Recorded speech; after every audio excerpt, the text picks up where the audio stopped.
Hubungan antar makhluk hidup dalam ekosistem. Sekarang kita akan mempelajari tentang rantai makanan.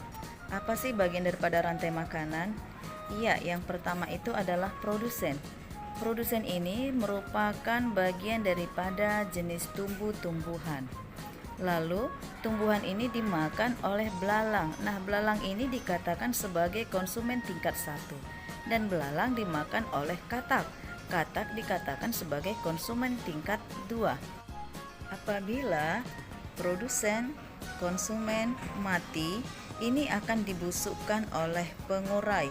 Pengurai di sini dicontohkan sebagai jamur. Hasil penguraian menjadi zat hara bagi produsen. Nah, berdasarkan penjelasan tersebut, maka dapat kita simpulkan apa itu rantai makanan. Nah, rantai makanan adalah hubungan saling makan dan dimakan antar makhluk hidup dengan urutan tertentu dalam sebuah ekosistem. Selanjutnya, jenis peran dalam rantai makanan. Dalam rantai makanan terdapat peran-peran yang dilakukan oleh makhluk hidup tertentu. Jenis peran dalam rantai makanan yaitu 1. Produsen merupakan makhluk hidup yang dapat membuat makanannya sendiri dengan proses fotosintesis, misal tumbuhan, alga hijau, dan fitoplankton. Peran yang kedua yaitu konsumen, menduduki tingkat 1, 2, 3, dan 4, merupakan hewan yang memakan produsen ataupun hewan lainnya.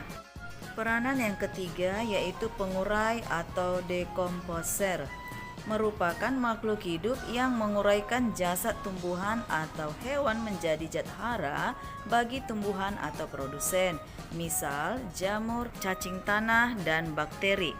Coba perhatikan gambar berikut. Berdasarkan rantai makanan tersebut, peran produsen diduduki rumput yang mampu membuat makanannya sendiri. Lalu, peran konsumen 1 diduduki oleh kelompok hewan herbivora atau omnivora, misal pada gambar belalang. Berikutnya, peran konsumen tingkat 2, 3, 4, dan seterusnya diduduki oleh kelompok hewan karnivora atau omnivora. Selanjutnya, jaring-jaring makanan. Apa itu jaring-jaring makanan? Jaring-jaring makanan adalah kumpulan dari berbagai rantai makanan dalam sebuah ekosistem. Nah, perhatikan gambar. Dalam ekosistem pada gambar terdapat 5 rantai makanan. Apa-apa saja itu ya? Ayo kita perhatikan gambarnya ya nak. Yang pertama, bunga sepatu dimakan oleh ulat, ulat dimakan burung pipit, dan burung pipit dimakan oleh elang. Lalu yang kedua, sawi dimakan oleh ulat, ulat dimakan burung pipit, dan burung pipit dimakan oleh elang. Lalu yang ketiga, sawi dimakan belalang. Kemudian belalang dimakan oleh burung pipit. Burung pipit dimakan oleh elang.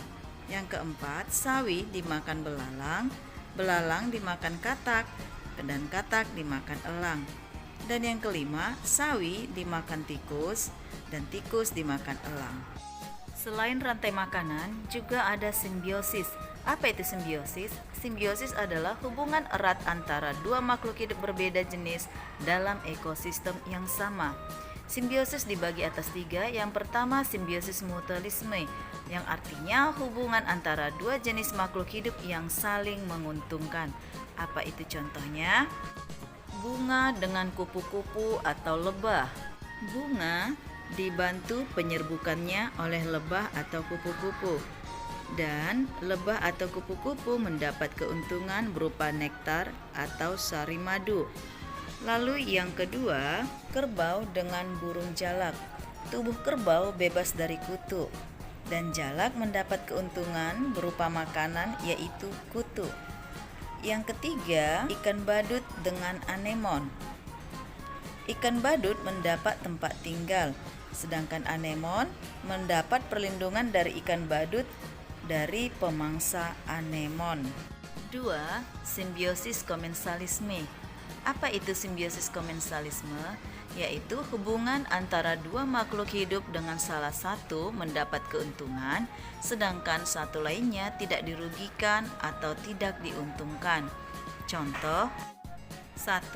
Anggrek dengan pohon yang ditumpanginya. Anggrek mendapat tempat hidup dari pohon, sementara pohon tidak rugi dan tidak diuntungkan oleh keberadaan anggrek. Berikutnya yang kedua, ikan remora dengan ikan hiu. Ikan remora dapat sisa makanan dari hiu, sedangkan hiu tidak untung dan tidak rugi. Lalu contoh yang ketiga adalah sirih dengan pohon yang ditumpanginya. Sirih mendapat tempat hidup, sementara pohon tidak rugi dan tidak untung dengan keberadaan daun sirih tersebut. Yang ketiga, simbiosis parasitisme. Artinya, hubungan antara dua makhluk hidup dengan satu mendapat keuntungan dan satu lainnya mendapat kerugian. Sebagai contoh, 1. Benalu dengan pohon yang ditumpanginya. Benalu dapat makanan yang diisapnya dari pohon, sedangkan pohon dirugikan oleh keberadaan benalu. Yang kedua, tali putri dengan tanaman tetehan.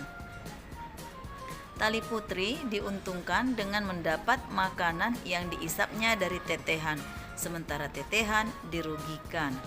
Contoh yang ketiga, keong mas dengan padi. Keong mas mendapat makanan berupa daun muda padi, sementara padi terhambat pertumbuhannya oleh keberadaan keong mas. Demikianlah materi kita tentang hubungan antar makhluk hidup dalam ekosistem. Sekian dan terima kasih. Salam Imago Dei.